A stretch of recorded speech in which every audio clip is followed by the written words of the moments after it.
Hello, I'm Richard Gisbert, and you're at The Listening Post. This week, Libya and the winds of change. Libya! Libya! Libya! Libya! Jammed signals, internet shutdowns, and still, the story gets out. The sharpest pen in South Africa. A cartoonist tests the limits of political satire. The award-winning journalist and the award he won for taking down a U.S. military commander. And there's big money in aggregation, our web video of the week. Why pay for journalists to work when the work of journalists can pay you? For more than 2 months now, the Arab world's season of revolution has kept news organizations busy and audiences riveted to their television and computer screens. It is difficult to overstate the role that media have played in these historic stories. The citizens of Tunisia, Egypt, and Libya, among others, have seen a combination of online social media and aggressive coverage by satellite news channels drive stories and bring once omnipotent dictators to their knees. And it's happened despite the authorities, and Libya is just the latest example, locking out reporters, jamming television transmissions, and shutting down the internet and phone networks. Our starting points this week are Tripoli and Benghazi, the cities at the heart of the Libyan uprising, a story that in the absence of professional journalists on the ground has been uploaded by ordinary citizens for the world to see.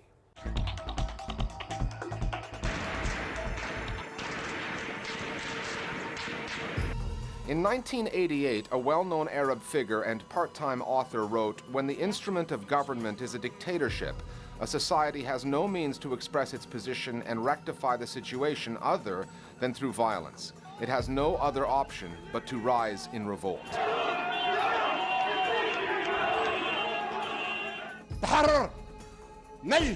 Muammar Gaddafi seemed to take issue with that statement in his speech last week, which is odd because he wrote it. مجموعة قليلة مريضة مندسة في المدن. The Gaddafi speech was delivered on Libyan state-run TV, where his son Saif appeared before him. وأيضا الناس من حقها لأنها غاضبة وزعلة لأن في موت في كذا. The channel AlJazeera has been unusually entertaining recently, if not well received. One of the strangest things about dictatorships in the Arab world is that they never sort of progressed in any scientific or even psychological way.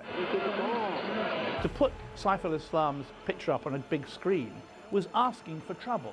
Of course they threw their shoes. And I thought to myself, well, what an epitaph. 42 years of Gaddafi, and his son is threatening civil war against his own people. And then to see Gaddafi under his umbrella later on, I mean, you know, there is truly an element of sort of Hitlerian dominance mixed with Walt Disney and, you know, Mickey Mouse in all this. However, state-run TV is just a sideshow. Like Egypt and Tunisia, the Libyan story has been propelled by web video. What distinguishes Libya from the revolutions that preceded it, at least in its initial stages, has been the almost complete reliance on citizen journalism. Gaddafi learnt from the mistakes in Egypt and Tunisia, and he very early on decided he was going to shut down the news environment. He kicked out AlJazeera, he kicked out all foreign correspondents. Images circulating on the internet, bypassing the government's media clampdown. But the problem is, of course, that this is amateur footage, we can't substantiate it, and so it's given us this very blurry, chaotic understanding of what's actually been going on. And of course it has a certain kind of quality to it, you know, it's very raw and it's also not comprehensive. But at the same time it's incredibly authentic. And I know lots of Libyans, including myself abroad, have been acting as sort of ad hoc newsroom, you know, managers, getting accounts and compiling them and trying to make something coherent and true of them. But I think also Libyans inside clocked onto this. This is extraordinary because remember, Libya does not have the internet activism culture that exists in Tunisia or in Egypt, for instance, or even in Bahrain. So what we're seeing is that the people on the ground understood what happened in Tunisia and Egypt and Bahrain and knew that the internet is their ally. From Tunis to Cairo and now Tripoli, the story arcs have been remarkably similar. Protests initially documented and uploaded by activists, promises of reforms that protesters reject, and declarations of war by embattled leaders against what they see as a common enemy. All the Arab dictators, one after the other, have all blamed the media for their situation. In particular, they've singled out AlJazeera. Say the fact that Gaddafi blamed the Arab media really is desperate. I don't think that Libyans would believe him for 1 minute. The fact is, Libyans know what kind of man he is better than anybody else.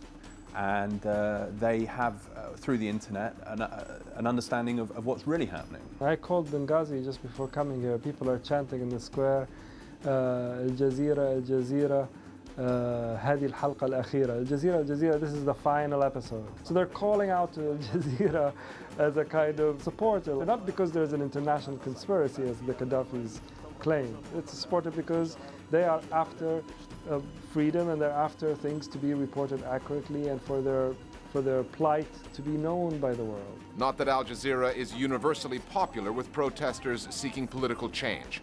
The network's wall-to-wall coverage of Egypt and Libya did not go down well with many Bahrainis. They were objecting to Al-Jazeera, particularly to Al-Jazeera, on the grounds in Bahrain that they thought that the king or the crown prince had somehow bought off the satellite channel, and thus they were getting less coverage than they, for example, Libya got or Egypt got.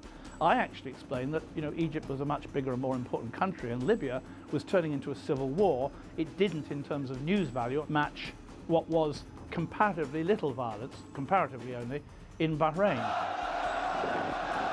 The power struggles across North Africa pit popular protest movements against long-time undemocratic leaders, all of whom have used the media means at their disposal, state-run TV, to try to talk, lecture, and sometimes shout their way out of political trouble.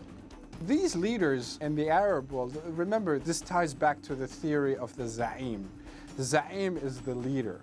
And when a leader goes on TV, part of what he's trying to achieve is that to use media to drive his points as the larger-than-life figure. And the one who set up the standards for this is none other than Jamal Abdel Nasser, who through his speeches in the 50s and the 60s was able to galvanize millions across the Arab world. The problem is that at the time, Jamal Abdel Nasser still had credibility to back up his speeches.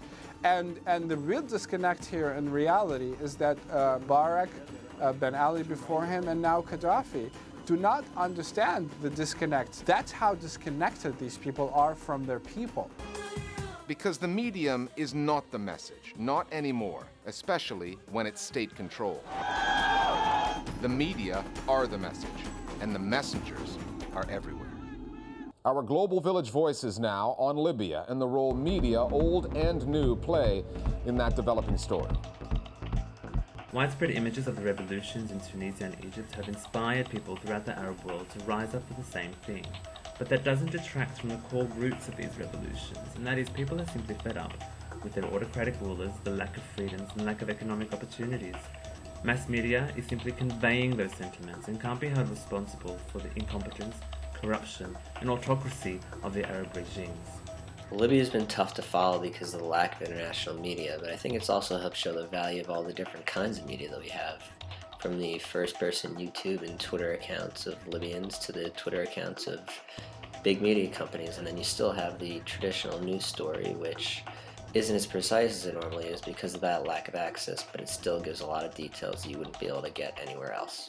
I think that the recent events in Libya has demonstrated once more that state media in this part of the world are as out of touch and resistant to adapt to reality as the regimes, they said. Because Gaddafi has an iron grip on the state media, he and his son viewed the coverage of the uprising by foreign media channels as an act of hostility from those foreign states. If you've got a beef with the global news media and you'd like your opinion heard as one of our Global Village Voices, we suggest you join the thousands of our viewers who already follow us on Facebook and Twitter. They go to those sites to find out what stories we're working on so they can weigh in. Or you can just get in touch with us via email. We're at listeningpost@aljazeera.net. Turning now to Listening Post News Bites, Hungary has promised to water down its contentious new media law, and while the amendments are popular with the European Commission, there are more changes being demanded in Hungary itself. The law went into effect January 1st and drew thousands of protesters onto the streets of Budapest. They said the new media watchdog body had far too much power. The fines that media companies were subject to, as high as €1 million, were disproportionate, and it all felt a bit like a throwback to Hungary's communist past. Coincidentally, Hungary took over the rotating EU presidency the day the law took effect, which caused some degree of embarrassment in Brussels. The amendments to the law reportedly address, amongst other things, the question of disproportionate fines, which the EU is saying helps make the law compatible with EU laws and standards. Critics in Hungary, though, say they're still concerned about the newly created media watchdog body. They say it remains dominated by supporters of the government. A prominent online activist from Bahrain has been released from jail. Ali Abdul Imam founded an online discussion forum called Bahrain Online back in 1999. Abdul Imam quickly rose to become one of Bahrain's top bloggers, recognized as a voice who used the internet to push for political reforms. But the content did not go down well with the Bahraini authorities. They blocked the site in that country. Abdul Imam was arrested back in September, long before the protests started there, and accused of publishing what the regime said was false news on his site. His trial sparked criticism around the world, with support from groups like Human Rights Watch, and it prompted an internet campaign to free him. You may remember a piece that we did last June on Michael Hastings. He's the reporter whose magazine profile of General Stanley McChrystal ended up costing the commander of U.S. forces in Afghanistan his job. The reporter had up-close and personal access to McChrystal and published the general's scornful comments about the Obama administration's approach to the Afghan war. Today I accepted General Stanley McChrystal's resignation. Obama ended up demanding McChrystal's resignation for undermining civilian control of the U.S. military.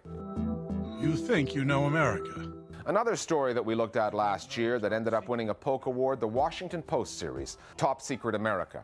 The series was 2 years in the making and revealed the scope of the expanding security and intelligence apparatus in the U.S. in the post-9/11 era. When Rupert Murdoch erected a paywall around his Times of London newspaper's website, he hoped that other newspapers would follow suit. Well, he'll be happy with this development. The Telegraph Media Group, which publishes the UK's Daily Telegraph, is reportedly preparing to announce that starting in September, it will begin charging for some of its digital content. Word is the Telegraph is not looking at a full paywall like the Times is. Its approach will resemble that of the New York Times, which allows